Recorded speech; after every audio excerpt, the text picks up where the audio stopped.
Shalom Bapak Ibu, jumpa lagi bersama saya Pendeta Rusli Mono Arfa dalam obrolan Murtadin.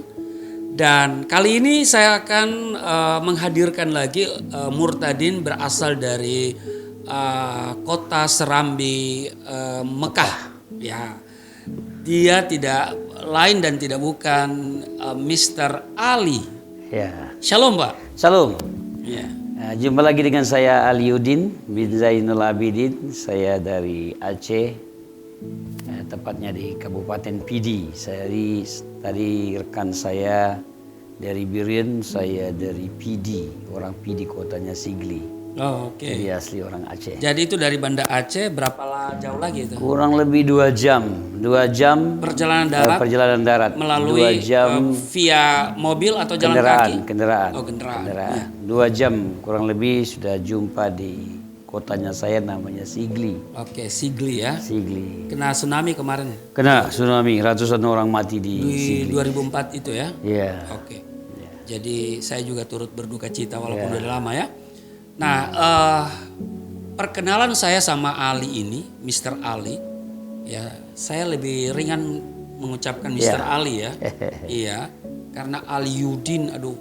Susah ya? Susah, ya Ali aja dah. Iya. Nah, perkenalan saya sama beliau ini secara tidak sengaja juga itu ketemu di Papua ya. Di Papua ya? Waktu itu saya juga sebagai tenaga misionaris begitu ya. Ya, saya sejak 2017 saya bolak-balik Papua dan ternyata beliau ada di sana, bahkan sudah sampai ke daerah-daerah apa saja di Papua.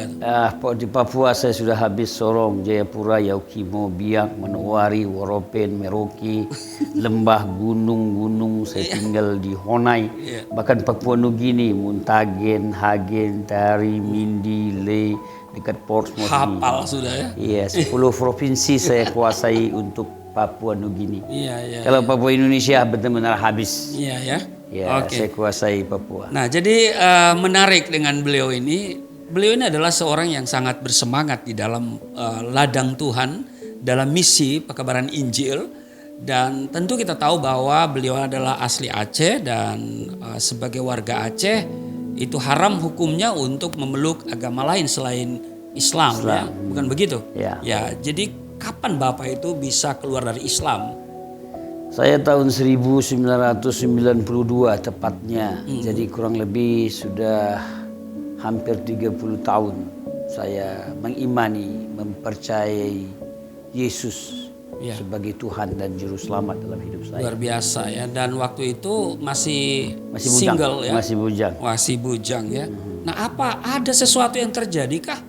Iya, tolong diceritakan kepada kita semua. Saya berjumpa dengan seseorang seperti Bapak Ibu bisa lihat di YouTube yang lain. Saya menceritakan bagaimana saya berjumpa dengan seseorang yang baik hati, murah hati.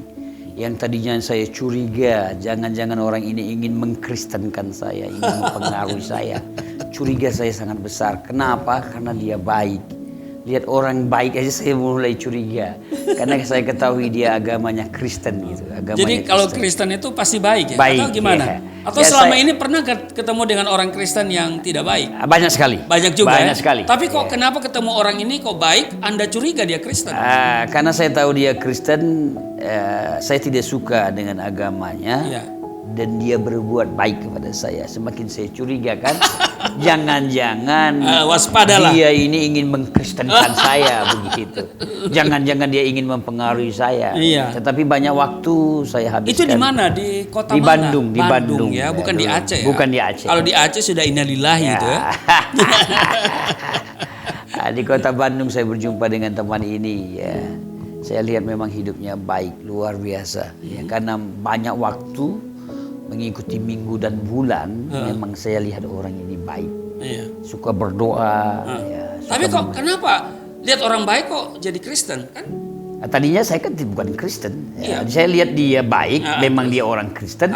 Kenapa saya tahu? Karena dia cerita tentang Yesus. Lalu kemudian? Nama Yesus kan nama yang tidak saya suka, saya tidak senang. Dia ceritakan kepada saya. Jadi coba bisa membayangkan bagaimana sikap hati saya waktu itu terhadap orang ini. Karena saya dengan nama Yesus itu kan nama yang memuakkan. Mungkin di depan dia kita manggut-manggut, tapi di hati ini. Ya, hati tidak terima gitu ya. Tapi banyak waktu saya lihat memang dia baik, karena saya nggak bisa pungkiri karena saya berteman dengan dia. Ya, pernah satu kamar tidur bersama, saya lihat cara dia, hidup dia, bagaimana dia dengan Tuhannya, dengan imannya dia. Sementara Anda dengan iman Anda. Saya jadi tertuduh dengan iman saya gitu ya. Yang Padahal nakal, sesungguhnya, bandel sesungguhnya harus taat ibadah. Muncullah untuk memunculkan ibadah itu ya. Sholat karena kami orang Aceh ya tentunya harus sholat, mengaji gitu. Sementara saya orang yang cukup bandel gitu, nakal ya. Jadi muncul hati untuk sholat, untuk sembahyang. Mengalahkan dengan dia lebih baik ini ya. Saya berpikir kan saya orang Aceh lebih baik daripada orang Jawa gitu. Lebih jadi, bagus gitu kan. Sebaik apapun yang ditampilkan oleh orang Kristen, tetap saja kami lebih baik begitu. Iya, saya menganggap begitu. Iya. Ternyata waktu diimbangi setiap hari, ternyata dia lebih baik dari saya. Dan dia lebih bagus daripada saya. Dan saya yang tidak bagus ya. Jadi terus malu kan? Kemudian apa yang terjadi? Dan sampai pada titik pengakuan Yesus adalah Tuhan dan Juru Selamat. Yang kan saya malu tapi saya tenangkan diri saya. Saya bertanya, kenapa Tuhan? Kok Yesus ya? Dijelaskan Bapa, Yesus, Roh Kudus. Saya tidak mengerti itu. Allah Bapa, Allah Anak, Allah Roh Kudus. Banyak sekali Tuhannya. Kan? Jangan sampai ada Allah Ibu lagi ya. Allah itu Bapa ya, Allah itu Bapa itu Allah, Yesus itu Tuhan, Roh Kudus itu Tuhan, dan Allah sendiri. Dalam hati saya bodoh sekali teman ini. Ya kan? Bodoh sekali. Memang banyak sekali itu kita nggak masuk akal. Nggak masuk akal ya. Tetapi mungkin karena belum masuk di akal kita aja. Karena akal kita ini kan beratnya cuma 3 ons ya kan. Dan kadang-kadang yang 3 ons ini kita nggak gunakan ya, sehingga banyak yang on gitu. Ya, semakin hari banyak waktu saya lihat memang dia baik. Akhirnya karena terlalu banyak pertanyaan dan penjelasan teman ini, ya tidak sia-sia. Benih yang ditabur tidak sia-sia. Sampai akhirnya saya terbuka, ya, membuka diri, membuka hati, ya, membuka diri. Inilah anugerah yang besar dalam hidup saya. Saya bisa mengimani, saya bisa mempercayai Yesus Tuhan dalam hidup saya. Wah, itu luar biasa. Ini anugerah yang sampai pada pengakuan itu bahwa Yesus Tuhan dan Juru Selamat. Sesungguhnya itu bukan kemauan kita dan bukan sebuah kesimpulan hasil pengalaman empiris ataupun juga logika kita. Sebab dikatakan di dalam Yohanes pasal 15 ayat 16, bukan kamu yang memilih aku, tetapi akulah yang memilih kamu. Dan saya ingat ketika Yesus bertanya kepada Petrus, ya, kepada murid-muridnya lah, kata orang siapakah anak manusia itu, dan mereka menjawab, ada yang mengatakan Elia, ada yang mengatakan Yohanes Pembaptis dan salah satu dari para nabi. Tapi kemudian Yesus bilang, tetapi apa katamu, siapakah aku ini? Lalu kemudian Petrus mengatakan, engkau adalah Mesias, ya kan? Engkau Antahual Masihu Ibnullah, ya, engkau adalah Mesias, anak Allah.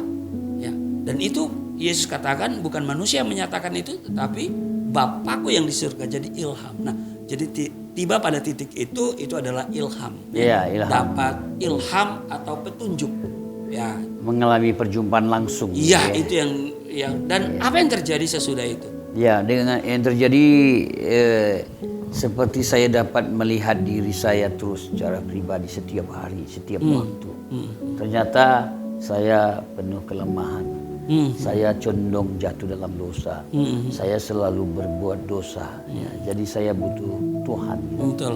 Jadi saya hanya menganggap diri paling benar, paling hebat dalam keberagamaan, tetapi sesungguhnya tidak ada apa-apa. Tidak ada apa-apanya. Ya, tapi memang saya juga begitu dulu. Saya berpikir bahwa ketika saya melihat kehidupan, ini berbeda mungkin dengan saya. Saya tidak ketemu dengan orang Kristen yang baik seperti yang Mr. Ali lihat itu. Tapi ketika saya melihat orang Kristen, saya pikir orang yang Kristen adalah orang yang tidak pernah komitmen dengan Tuhan. Kita kan waktu sholat 5 waktu ini dan harus dilakukan dengan tepat waktu. Nah, bagi saya orang Kristen itu hanya bagus di lagu, tapi orang yang tidak pernah komitmen dengan Tuhan. Ya. Nah, karena apa? Ketika saya bandingkan kehidupan keagamaan saya dengan kehidupan keagamaan orang Kristen, tidak ada yang menarik gitu. Tapi Mr. Ali kok ketemu sama orang Kristen yang baik, dan itulah yang menantang sesungguhnya ya. Dan itu luar biasa. Lalu kemudian berapa lama sampai kemudian datang pada pengakuan Yesus Tuhan dan Juru Selamat? Cukup lama juga, mengikuti bulan ya. Enggak cepat seperti itu langsung saya percaya. Iya. Mengikuti minggu dan bulan karena saya lihat hari-hari bagaimana dia berbuat baik kepada saya. Saya pikir kepada saya aja. Rupanya saya lihat sama orang lain dia berbuat seperti itu. Ya, ke banyak tetangga dia buat seperti itu, saya lihat langsung. Jadi kesimpulannya inilah yang saya mau. Ya. Saya butuh orang seperti ini, saya butuh kebaikan seperti ini, saya butuh persahabatan, persaudaraan. Saya dapatkan terhadap orang ini. Dan orang ini tidak pernah kenal saya. Saya tidak pernah tahu dia sebelumnya. Berarti dia berbuat baik dengan tulus ya? Ya, dengan tulus, betul. Betul ya. Jadi kesimpulannya, begitu saya percaya dengan Tuhan, kekristenan itu bukan hanya kita datang ibadah, bernyanyi, puji Tuhan, lalu kita suka berdoa, menangis, keluar ingos-ingos itu. Memang baik, tapi hidup ini jadi dampak bagi orang lain, bagi keluarga, saudara, berdampak teman. Signifikan ya, harus berdampak signifikan karena Yesus berkata, kamu harus menjadi garam dan terang, gitu kan? Nah sekarang udah berapa lama jadi orang Kristen nih? Kurang lebih 29 tahun sudah, jalan 29 tahun. Apa yang dilakukan selama 29 tahun? 29 tahun ini ya begitu saya percaya, tahun 2004 saya sekolah Alkitab kelas 1 dan saya lanjutkan kelas 2 di GPDI. Lalu saya lanjutkan teologi saya ya kurang lebih 4 tahun lebih. Lalu saya ambil kelas misi, ya belajar. Ya, lalu bermisi. Jadi saya punya hati misi. Selesai, saya turun langsung. Langsung ya? Turun, pelosok, desa, saya lihat istri juga ikut. Saya bawa. Tapi istri itu tuh memang latar belakang Muslim juga. Muslim, dia orang Betawi. Harusnya ya, bersama istri ini saya wawancara nih ya. Hari ini saya tidak bawa istri saya. Tidak, biasanya saya seperti ini. Karena biasanya Anda berjalan di mana Anda, di situ istri. Saya, di situ kan? istri, di mana Anda. Ya hari ini tidak bawa karena situasi COVID ini, istri saya juga sedikit takut ya karena COVID ini. Oke, jadi selama ini bersama istri menikah, jadi Kristen itu sudah menikah atau belum menikah? Saya percaya dengan Tuhan tahun 1992. 1992. Saya percaya dengan Tuhan. Lalu saya ambil istri saya. Istri saya belum mau. Ya mungkin kurang lebih mengikuti bulan juga mungkin 1 tahun. Satu tahun dia lihat saya berubah cara saya menyikapi istri saya. Ya. Berarti sudah menikah tahun berapa? Ya. Menikah. Saya susah terangkan di sini. Saya hanya diteguhkan di gereja, diberkati di gereja. Jadi istri kan berlatar belakang Betawi ya, tentu Muslim juga. Lalu kemudian mengikut suami yang percaya Tuhan ya. Nah selama ini kemana saja nih pelayanan nih? Banyak Jawa Barat, Jawa Timur, Jawa Tengah, Sumatera Barat, Selatan, Barat, Utara.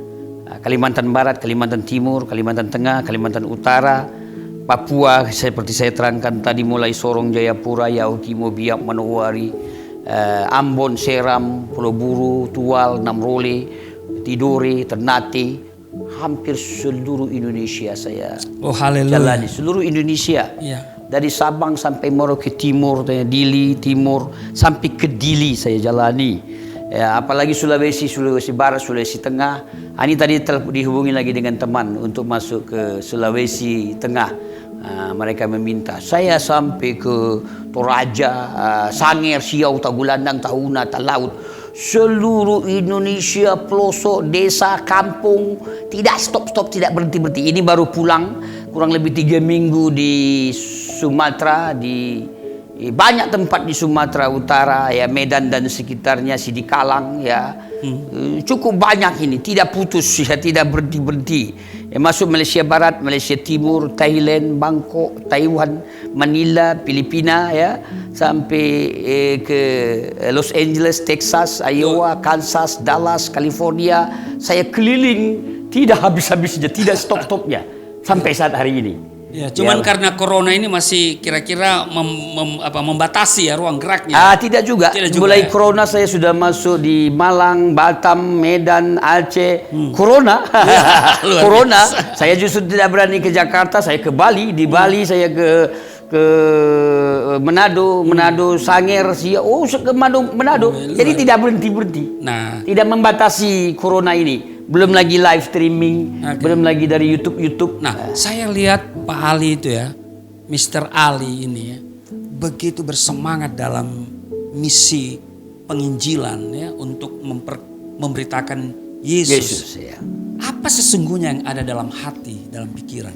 Ya, saya mengalami Tuhan. Tuhan yang saya alami, yang saya nikmati. Makanya firman Tuhan katakan, kecaplah, lihatlah, rasakan dan nikmati alangkah baik Tuhan. Haleluya. Saya merasakan kebaikan Tuhan, menikmati kasih Tuhan.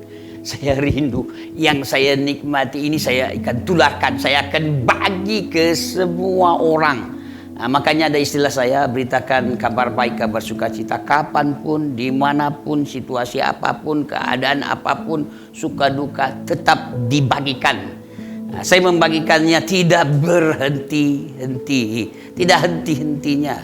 Sampai COVID aja dilarang di bagaimanapun, saya terus bergerak. Ya di Jakarta COVID, ngapain saya di Jakarta? Ya, makanya saya ke pulau-pulau, ya, daerah. Kayaknya nggak ada COVID di pulau-pulau. Di sana tidak ada COVID kelihatannya, ya kan? Mungkin karena petani atau berkebun kena sinar matahari mungkin ya.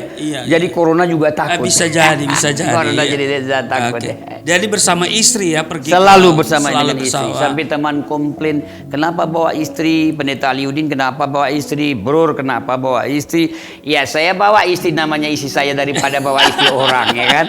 Ya, dulu jangankan isi anak saya pun saya bawa 2 tahun, 3 tahun, sampai 5 tahun, sampai saya bawa itu. Makanya sekolahnya sampai 3 kali pindah.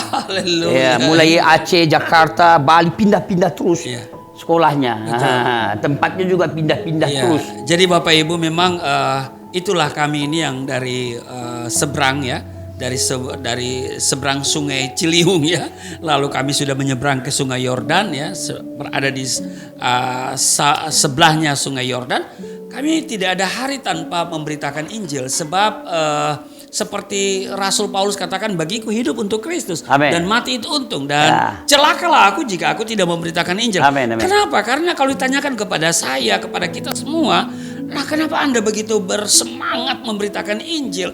Sebab saudara tahu bahwa sasaran pemberitaan Injil itu adalah keselamatan jiwa-jiwa. Amin. Bukankah begitu, Mr. Ali ya? Ya. Jadi keselamatan, karena apa?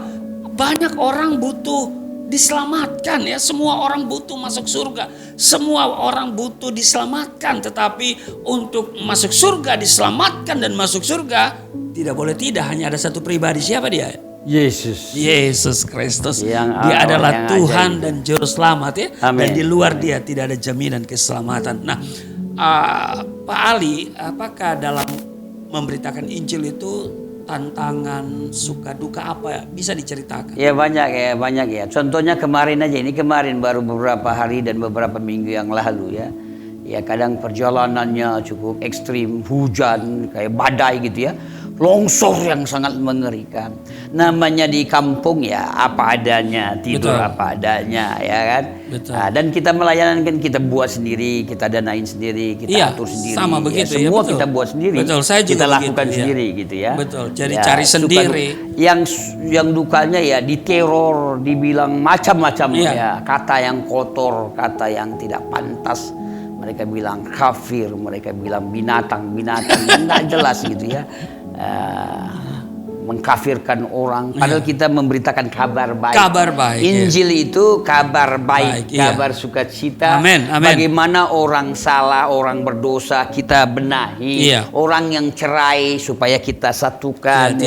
Orang mencuri, orang berzina supaya kita kita ajar. Itulah Injil. Tapi orang yang belum kenal Injil, dia takut, dia pikir Injil itu suatu momok yang sangat besar. Padahal Injil itu mengajarkan kasihilah sesamamu seperti dirimu sendiri. Ya, ampunilah musuhmu, doakanlah dia. Itulah Injil. Haleluya. Itu kabar baik. Amen. Tetapi menjadi momok Injil ini bagi orang-orang, katanya ya menjadi momok, menakutkan. Jadi kapan Pak Ali itu baca Injil? Saya baca Injil dari sejak orang itu memperlihatkan baik itu ketemu dengan orang baik atau gimana? Saya ketemu dengan orang yang baik yang saya jelaskan tadi. Dia bukan pendeta, dia bukan penginjil, dia bukan tokoh di dalam gereja, tetapi dia orang yang sederhana.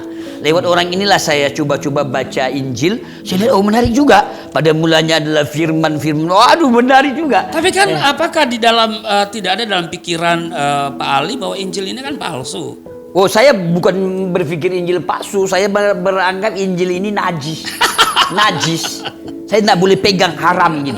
Tetapi saya lihat apa ini buku. Buku kan saya baca aja, kenapa najis gitu kan. Saya baca, saya nggak tahu, saya tanya, saya baca lagi, saya tanya, dia jelaskan. Walaupun waktu itu belum percaya saya, tapi ingin bertanya, dia jelaskan. Lama-lama menarik, masuk ke Matius, Markus tentang Yesus itu. Wah, mulailah terinspirasi terhadap hidup saya. Bagaimana cerita Isa Al-Masih. Ya, dalam surah Maryam ya, dia dilahirkan dari buayan ya, dia dapat berbicara, dia membuat seekor burung, dia membangkitkan orang mati, mujizat-mujizatnya orang sopak disembuhkan. Tapi kan ada hal yang berbeda ya antara keluarga Yesus dan Isa di dalam Al-Quran ya, soal keluarganya, soal kelahirannya, soal kematiannya, itu tidak mengganggu waktu Pak Ali membaca Alkitab. Ya, yang saya pahami Isa Al-Masih kan melakukan banyak mujizat dan diceritakan dalam Alkitab dan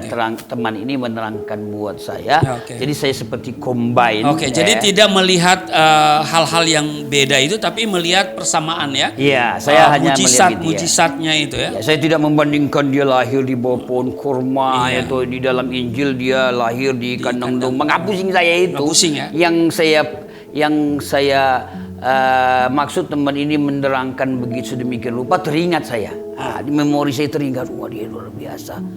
Dia apalagi diterangkan sama temannya, dia anak domba yang tidak bercacat menjadi korban. Wah, luar biasa. Dia tidak melakukan kesalahan, dia tidak melakukan dosa. Menjadi korban, tapi menjadi kutuk karena dosa saya. Ya, semenjak Yesus hadir di dunia ini untuk menebus dosa manusia, semua manusia. Kita nggak bisa ditebus dengan korban binatang yang lain, binatang yang lain. Ya, dia sudah mati, darahnya tercurah. Dia memberi petunjuk, dia jalan itu. Dalam Az-Zukhruf dikatakan Isa hazza siratul mustaqim. Dia jalan yang lurus itu, ya kan? Dan dia dikatakan juga di dalam Al-Quran menjadi Imam Mahdi. Dia akan menghakimi di dunia dan akhirat. Dan banyak seperti memori saya teringat dari ke belakang, cerita-cerita kisah tentang Isa Al-Masih. Lama-lama saya menangis. Kenapa saya menangis? Seperti Roh Kudus itu, Roh Tuhan itu menampakkan dalam pikiran, hati dan perasaan saya berdosa. Ini dosa saya, ini dia, ini seperti bercermin saya. Dan dosa yang sudah lama sudah lupa dia tunjukkan, ini dia. Semakin saya menangis, saya benar-benar menangis, saya ingin menjerit, saya tutup mulut saya. Roh Tuhan menjamah hati nurani saya. Roh Tuhan menjamah pikiran saya, dan saat itulah saya akui, karena cerita tentang teman ini, Yesus mati di kayu salib menebus dosa, saya betul-betul menangis. Dan saya akui, Tuhan Yesus, hari ini, detik ini, aku yakin dan percaya Engkau Yesus mati di kayu salib menebus dosaku. Bukan dibilang orang ini, bukan dikatakan orang lain. Hari ini aku mengalami Engkau. Roh Tuhan hadir dalam hidup saya. Roh Tuhan itulah yang memberi peka, memberi rasa kepada hidup saya setiap hari, setiap saat dalam hidup saya. Saya dapat merasakan Tuhan ada dalam hidup saya. Luar biasa. Makanya itu gak sabar saya. Tuhan yang ada ini ingin saya curahkan kepada semua orang, kepada istri saya, kepada anak-anak saya. Terbatas saya menyampaikannya, yang jelas saya coba menceritakan siapa Yesus, siapa Tuhan itu. Sehingga istri saya bisa percaya, anak-anak saya dengan mudah dia percaya. Nah, sekarang saya kalau bisa saya bertanya kepada Mr. Ali ini ya, apa sesungguhnya esensi menjadi seorang Kristen itu ya? Ya, menjadi orang Kristen itu ya siap dalam banyak hal ya, banyak hal, pikul salib. Menyangkal diri ya. Meninggalkan bapak, ibu, saudara laki-laki, saudara perempuan, bahkan diri sendiri. Ya, seperti Tuhan mengajar kepada saya Aliuddin ini nothing, go away, bye-bye. Ya, sudah tidak perlu diri ya. Seperti orang gila sudah. Karena Tuhan karena kita sudah ditebus ya. Jadi sesungguhnya kita ini sudah mati. Ku telah mati ya kan? Dan tinggalkan cara hidupku yang lama ya kan? Di 1 Petrus pasal 1 ayat 18 kan dikatakan bahwa kita sudah ditebus dari cara hidup kita yang sia-sia. Berarti cara hidup kita dulu itu walaupun kita mungkin sangat religious, tapi tanpa Yesus itu sia-sia. Ya, Ya, bagaimana Pak Ali? ya, betul. Tanpa Yesus sia-sia semua. Betul. Tapi kalau Yesus ada dalam hidup kita, kekuatan Roh Kudus itulah yang meneguhkan, yang mengajar, yang memimpin, yang memberi peka rasa kita kepada Tuhan dan berani total ya. Makanya ikut Tuhan itu harus komitmen total, totali komitmen kepada Tuhan ya, total hidup kepada Tuhan ya. Ya, jadi apakah ada kerinduan balik ke Aceh, pulang Aceh? Saya selalu balik ke Aceh. Oh gitu. Nggak ada Selalu masalah, saya ya? orang larang, orang Ada keluarga yang sudah terima Yesus? ada tapi Tidak usah saya disebutkan di sini. ya. Ini bukan konsumsi Iya, YouTube ya. Oke. Jadi Bapak Ibu memang Alkitab katakan, firman Tuhan katakan bahwa satu orang bertobat, seisi keluarga diselamatkan, dan itu terjadi dalam kehidupan kita cepat atau lambat ya.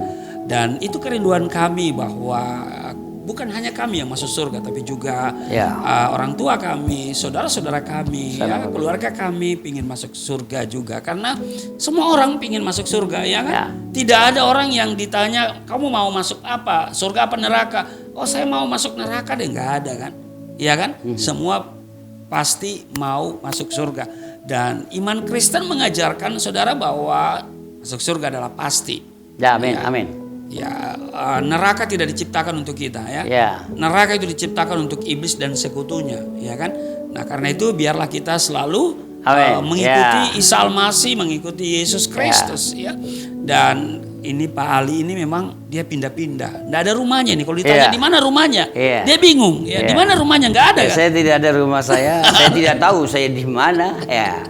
KTP saya ada, sah KTP saya, RT-nya ada, RW-nya ada, lurah camatnya ada, rumahnya ada, nomor rumahnya ada, tetapi entah rumah siapa, entah RT RW siapa saya tidak tahu. Yang jelas saya tidak tahu karena tidak ada rumah saya saat hari ini. Ya, rumahnya di surga. Ya. Makanya saya ada di mana-mana. Ini untuk bertemu ini sangat sulit sekali sebenarnya. Memang. Karena kita pernah komunikasi, makanya kami memberikan diri kami untuk bisa berjumpa ini. Jadi memang ini adalah perjumpaan yang luar biasa dan saya langsung memanfaatkan perjumpaan ini. Padahal ingin ketemu sebentar. Dan kiranya kita bisa pelayanan bareng ya. Amin, amin. Ke mana? Ke Aceh bisa, ke Bali bisa. Saya ada di mana-mana, ikut aja. Di mana saya lihat di Facebook ikut di Bali, ikut gabung aja. Ya kan? Nah, yang berteman dengan saya bisa ikut kan? Betul. Apa harapan ke depan nih? Harapan saya ke depan sebanyak mungkin orang percaya dengan Tuhan. Sebanyak mungkin. Siapapun dia. Saya tidak peduli. Tukang angkot aja saya injili, apalagi tukang Grab, tukang Gojek saya injili, ya. Orang di rumah saya injili, tetangga-tetangga saya itu banyak. Tapi hati-hati jangan sampai seperti saudara kita, yaitu Abi, menginjil kepada apa namanya? Ya, menginjil kan kabar baik, menceritakan, harus hikmat ya, jangan marah-marah ya. Baik-baik aja sudah dicela, apalagi marah-marah ya. Jadi baik-baik aja sudah dicela, ya kan? Sampaikan, semua beritakan Injil itu. Ya, jadi bagi saudara-saudara yang tidak seiman dengan kami, Injil itu jangan takut, Injil itu kabar baik. Makanya dikatakan dalam bahasa Aceh habagot, ya, kabar baik, kabar sukacita. Apa itu? Orang cerai supaya tidak cerai, orang mencuri supaya tidak mencuri, orang sakit hati supaya jangan sakit hati, orang marah berlebihan supaya jangan marah berlebihan, karena tidak diajar dendam ya, kasih sesamamu, tidak simpan kemarahan itu sampai matahari terbenam. Dalam Injil dikatakan ampunilah 70 kali 7, ampuni tidak terbatas, mengampuni, hidup damai. Itu dia Injil. Jangan berpikir itu Injil suatu makhluk yang bagaimana. Ya itulah. Makanya kekristenan tidak diajar cerai ya. Tidak diajar, apalagi kawin 2, 3, 4, 5 itu sakit hati istrinya dengan yang pertama, sakit lagi yang kedua, sakit hati lagi dengan ketiga, sakit hati lagi dengan kelima. Lihat perbuatan sakit hati bagaimana diizinkan oleh Tuhan ya. Jadi satu tubuh bersama-sama yang diajarkan oleh Injil. Ya. Jadi tidak ada kekacauan, tidak ada kemarahan yang berlebihan menjadi duka gitu. Tidak ada mencubit orang. Jangankan membunuh orang, menghina orang, mencubit aja tidak boleh ya. Ya, Yesus aja tidak pernah bawa pisau dapur pun ya. Itu Bapak Saifuddin Ibrahim bilang, jangankan pedang, pisau dapur aja tidak dibawa. Ya itulah yang diajarkan oleh Injil. Jadi Injil itu kabar baik, kabar sukacita, hidup damai. Ya, Makanya, mungkin Bapak Ibu yang pingin kabar apa ya? Tentu semua orang pingin kabar baik, dan kabar baik itu ada di dalam Injil, ya. Dan bagi saya Injil ini adalah kebenaran dan kekuatan Allah yang menyelamatkan. Amin, amin. Dan saudaraku yang kekasih yang sedang menyaksikan tayangan ini, jangan pernah ragu akan Yesus ya. Kalau saudara ragu-ragu, saudara tidak akan menemukan apa-apa. Dan saudara yang masih takut baca Injil, jangan pernah takut ya. Amin. Karena Injil itu adalah kabar baik. Saya juga dulu takut, saya bikin diharam ya. Padahal bacaan sukacita, berdamai. Begitu baca, mengasihi, ayat ya. apa kira-kira yang membuat sampai bertekuk lutut dan dengan lidah mengaku Yesus Tuhan dan Juru Selamat? Bagi saya, Yesus sendiri mengatakan, akulah jalan, kebenaran, dan hidup. Tidak ada seorang pun dapat menuju kepada Bapa, kepada Allah Subhanahu wa Ta'ala itu, kalau tidak melalui aku, kata Yesus. Akulah jalan itu. Dia terangkan, dia terang dunia, dia garam, dia banyak hal ilustrasi-ilustrasi yang dapat kita baca dalam Injil itu. Ya, nabi mana, rasul mana, yang manusia mana yang berani mengatakan akulah jalan, kebenaran, dan hidup. Kata-katanya penuh hikmat, kata-kata penuh kuasa, kata-katanya penuh wibawa, kata-katanya penuh damai. Ya. Luar biasa yang dikatakan oleh Yesus. Bahkan dia katakan kasihilah musuhmu. Ini kasihilah langkah maju sekali, ya, kan? dari nabi dan rasul yang lain. Ya, dia katakan kasihilah musuhmu dan berdoalah.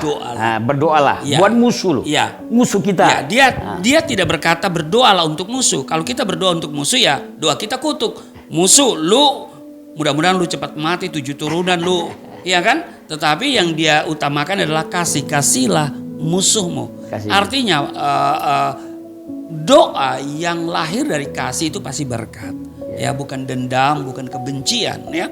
Kita berdoa untuk musuh ya sah-sah aja, tapi mengasihi musuh, nah ini tuh berat ya. Dan itulah langkah maju yang Yesus sampaikan. Nah, kalau saya itu tidak butuh nabi, saya tidak butuh rasul, karena nabi dan rasul itu punya gelar yang sama hari ini, yaitu almarhum. Ya kan? Tetapi saya butuh juru selamat. Agama boleh banyak, rasul boleh banyak, agama dan kepercayaan boleh bertambah, tetapi penebus dosanya satu, Yesus Kristus. Itulah yang membuat kita kuat dan begitu bersemangat untuk melayani Tuhan. Amen. Di tempat-tempat yang mungkin orang enggan pergi ke sana karena susah begitu ya. Saya pergi ke Nias dan saya datang di Alasa itu ya, dan ada baptisan di sana. Itu harus melewati jalan setapak dan kandang babi, dan itu juga tanahnya licin ya, dan juga ada hujan. Tapi dengan sukacita saya lakukan itu karena saya hanya satu, bahwa pemberitaan Injil itu adalah untuk keselamatan jiwa. Sebagaimana Yesus memandang jiwa itu begitu berarti, begitu penting, begitu berharga, demikian pun kita tentunya ya memandang jiwa itu sangat berharga. Jadi kita diajarkan untuk memandang seperti Tuhan memandang. Amin, amin. Ya. Ada lagi yang perlu disampaikan? Ya, hari ini saya senang sekali karena ada satu orang Aceh ya dihubungi saya tadi pagi. Ya, mengalami kabar baik, mengalami kabar sukacita, dan dia percaya dengan Injil kabar baik itu. Wah, dan yang senang lagi saya, barusan saya dihubungi tadi, ada suatu suku, banyak sekali mereka di pedalaman, naik motor berjam-jam, 5-6 jam, dan tidak ada sinyal. Pak Ali bersih, dengan senang sekali saya akan datang. Amin. Tapi Pak Ali naik sepeda motor, jangan-jangan Anda lebih bingung nanti kalau saya yang bawa motor. Barusan dihubungin ini suatu suku pedalaman ya di Sulawesi Tengah sana untuk saya datang. Jadi beberapa hari ini ya saya akan datang ke suku itu di dalam. Ya mungkin bisa beberapa hari saya hadir di sana. Saya senang sekali dengarnya aja, senang sekali. Dan satu lagi tadi ya orang Aceh menyerahkan hidupnya kepada Tuhan. Oke. Ya. Mungkin kita akan mengakhiri obrolan bersama Murtadin asal Aceh ini. Mungkin kalimat closing statement disampaikan. Ya, siapapun Anda dimanapun, marilah tetap percaya dengan Yesus, imani Yesus, dan bagi yang melayani Tuhan, penginjil, pendeta, hamba-hamba Tuhan, beritakanlah kabar baik itu. Dimanapun, kapanpun, situasi apapun, mungkin di daerah sekelilingmu, rumahmu, tetanggamu, dan dimanapun yang engkau tergerak untuk melakukannya. Bagi hamba-hamba Tuhan, pendeta-pendeta tentunya tidak bisa melakukan lebih luas seperti yang kami lakukan, yang siap tempur ya dengan kondisi situasi apapun. Yang saya mau katakan, beritakan kabar baik, baik buruk apapun, situasi apapun, kabar baik, kabar sukacita. Injil itu harus diberitakan. Itulah yang menjadi sukacita dalam hidup saya secara pribadi. Karena alangkah indahnya jikalau saudara seiman hidup rukun, damai, maka disitulah berkat-berkat dilimpahkan. Berkat itu bukan hanya secara lahiriah ekonomi, tetapi sukacita, ada damai, ada kasih itu, ada pengampunan itu. Hidup bersama-sama dengan Tuhan ya. Tetap teguh, tidak goyah, situasi apapun jalani bersama-sama dengan Tuhan. Haleluya. Terima kasih, Tuhan Yesus berkati. Amin. Terima kasih Pak Ali Ya. sudah bisa ngobrol di tempat ini, dan Amin. Bapak Ibu, apa yang kita obrolkan pada hari ini kiranya itu menjadi berkat, dan kita sampai jumpa di acara yang di waktu-waktu yang akan datang. Tuhan Yesus memberkati, salam sehat. Haleluya. Amin. Terima kasih.